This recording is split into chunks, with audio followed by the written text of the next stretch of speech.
Kay had everything: the corner office, the respect, and a salary that made his mother pray louder on Sundays. Until one email changed everything. Kay clicks the email. His face drops.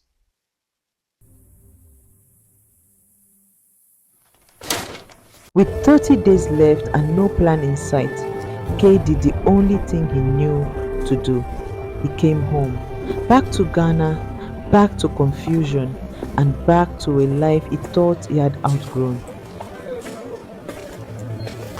Meanwhile, on the other side of Accra, Maya also was fighting a battle of her own. Her fashion studio, her dream, was slipping through her fingers. One more bill she couldn't pay, one more door closing on her future. Two people, two problems, but destiny.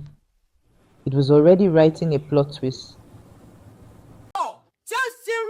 And if destiny needed help, Auntie Abena was more than happy to contribute. Loud, dramatic, and always in everybody's business. She welcomed Kay home with the subtlety of a car alarm. Then came the reunion, the one neither of them expected, but both of them felt 15 years apart. And suddenly, the heart remembers everything it tried to forget. But just when things were getting normal, Auntie Abena decided to upgrade the drama. Her solution to every problem? Marriage, whether you're ready or not. Later that night, desperation brought Kay and Maya to the same table. Two drowning people trying to save themselves. Then one crazy idea popped up: a marriage contract.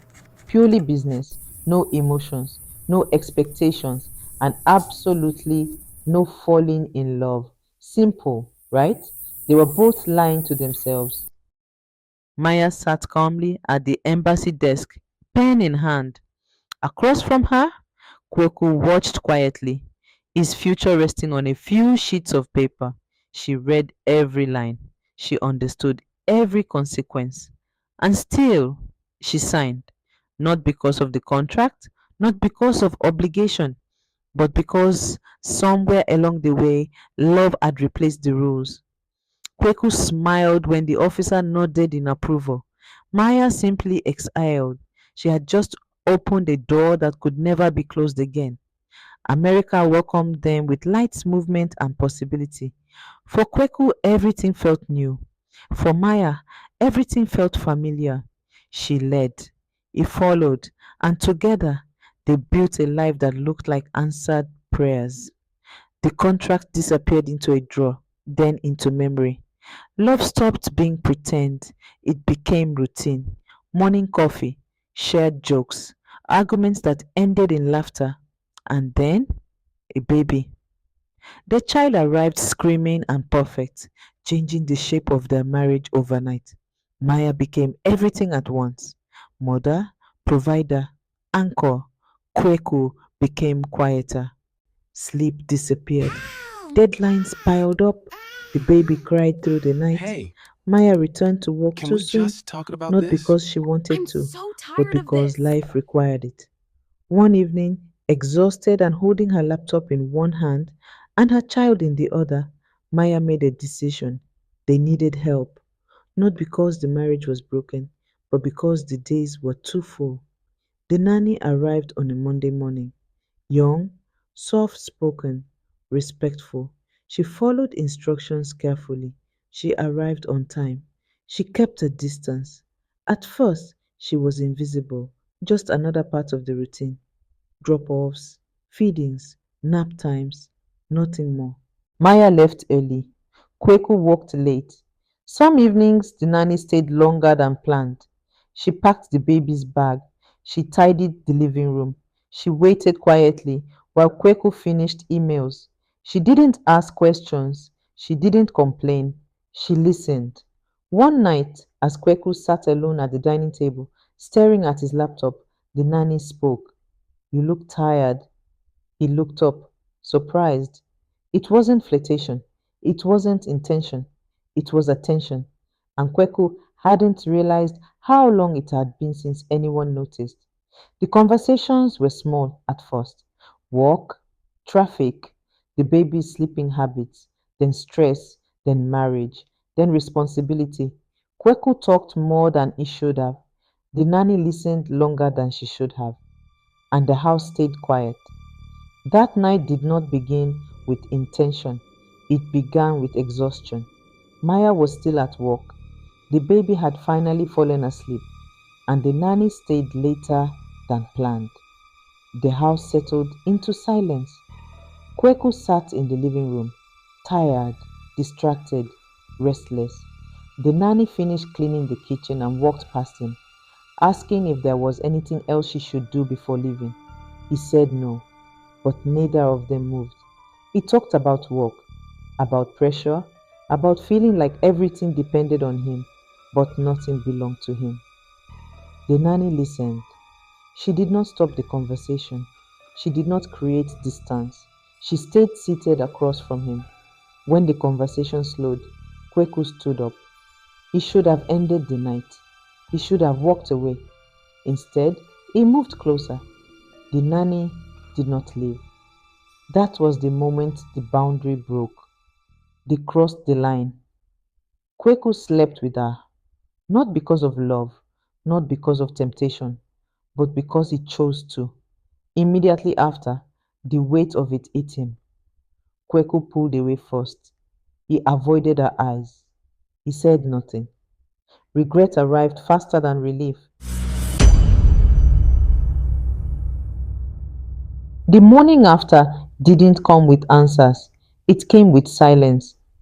Maya woke up with a strange weight in her chest. Not pain, not certainty, just unease. Something was different. Kweku moved through the house like a man who had slept deeply, too deeply. He hummed while brushing his teeth. He laughed too easily. He kissed her forehead like everything was normal. And that was what unsettled her most. The calm.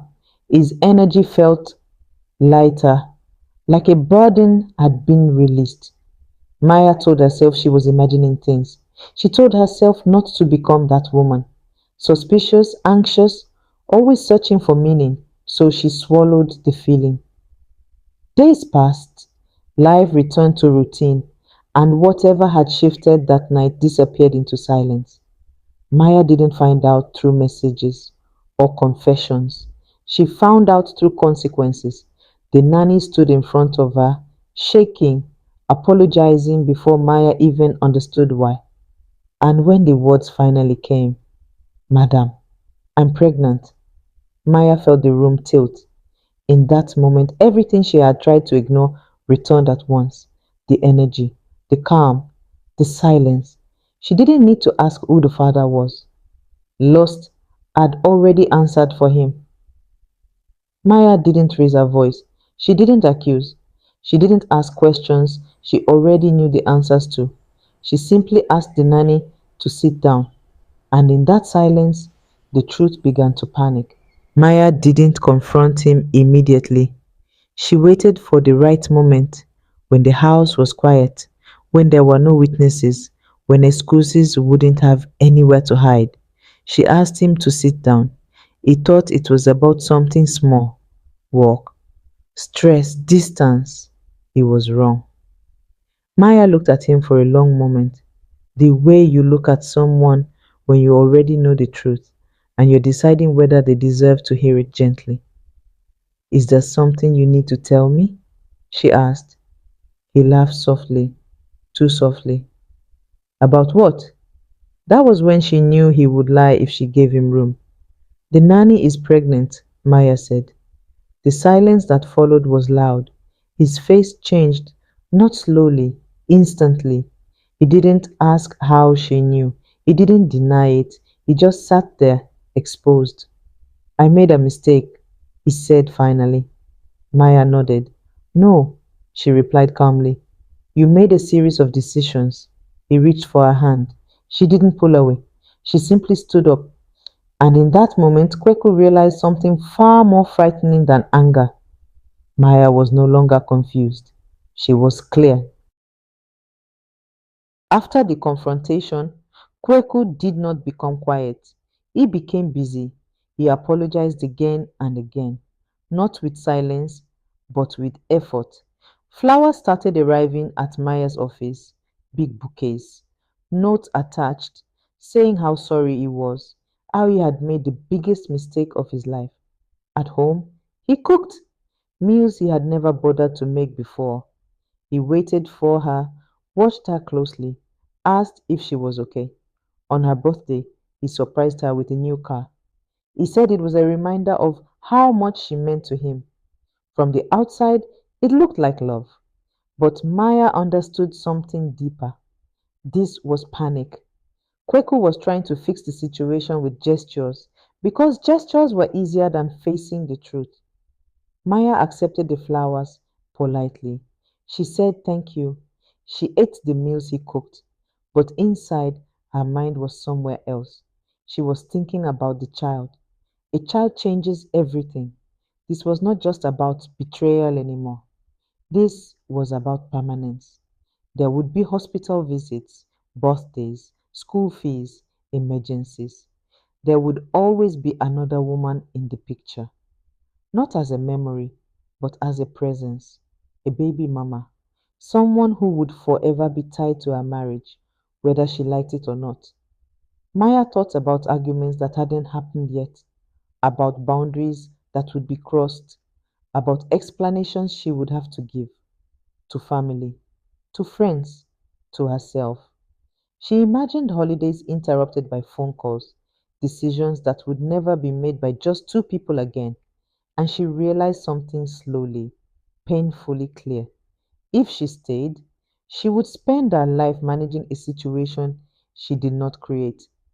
Kweku kept asking for forgiveness, but Maya was no longer asking whether she could forgive him. She was asking a harder question. Could she live like this? And for the first time since the betrayal, Maya stopped thinking about what Kweku wanted and started thinking about what this new reality would demand from her.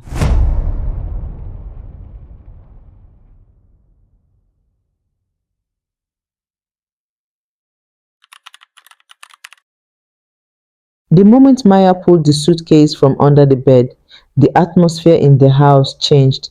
This was no longer a conversation waiting to happen, it was action.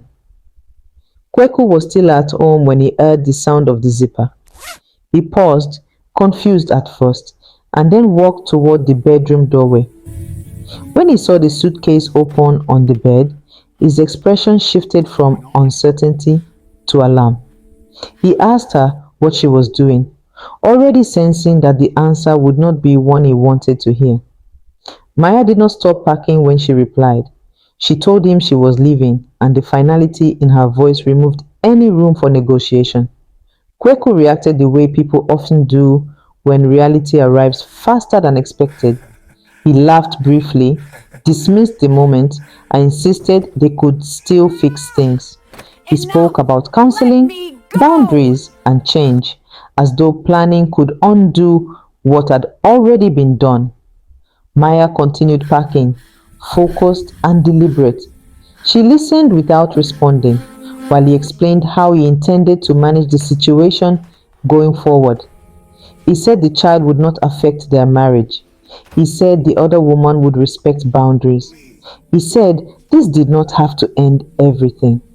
When Maya finally stopped and turned toward him, it was not out of anger. It was because she needed him to understand something clearly. She told him that a child changes the structure of a marriage permanently, and that pretending otherwise was the reason they were standing in that room. Kweku stepped closer, his tone shifting as he realized persuasion was failing.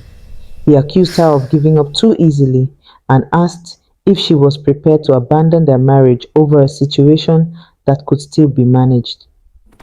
Maya closed the suitcase before answering.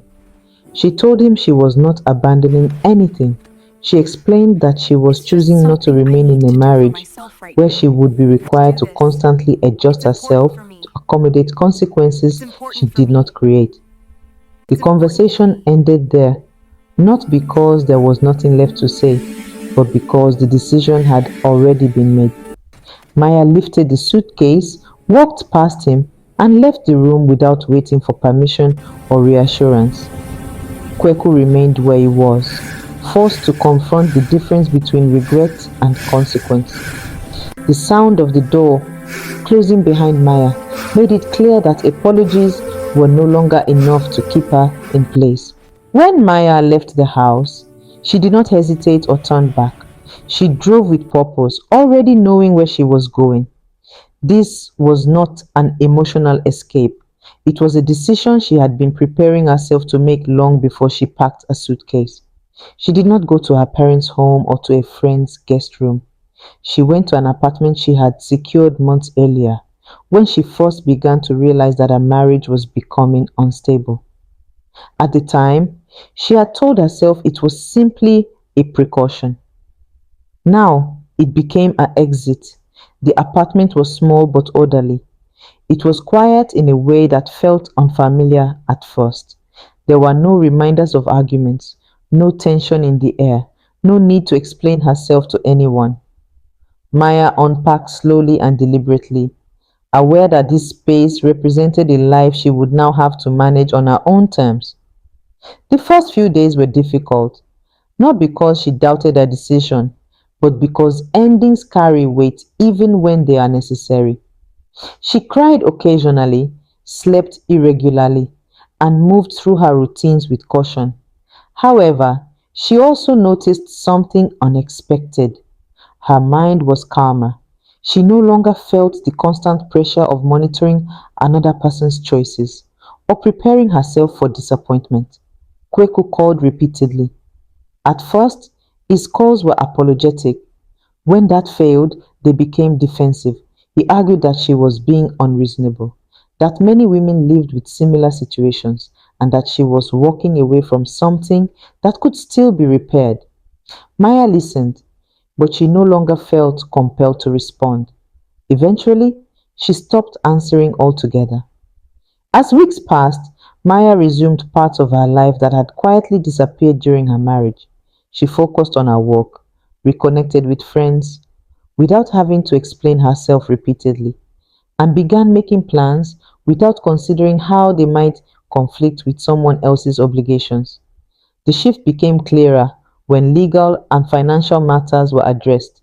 The agreement that once placed Maya in a position of emotional responsibility without protection was formally reviewed. She did not leave the marriage empty handed, nor did she leave confused. She left informed and resolved. Kweku, meanwhile, was forced to confront the consequences of his actions without Maya absorbing the emotional labor for him. His life became divided between responsibilities he could no longer simplify with apologies. The stability he once relied on was gone, and he was left to manage what remained on his own. Months later, Maya stood in her apartment preparing for work, aware of how much had changed. She did not feel triumphant, and she did not feel bitter. What she felt was steady. Her life was no longer defined by negotiation or compromise she had not agreed to. When people asked what happened, she did not offer explanations or justifications. She simply said that she chose to live. Some understood, others did not, but their reactions no longer carried weight. Maya did not leave her marriage to be saved or admired. She left because staying would have required her to accept a life she could not live with integrity. In choosing herself, she accepted uncertainty, but she also reclaimed control over her future. That choice, once made, did not need to be defended.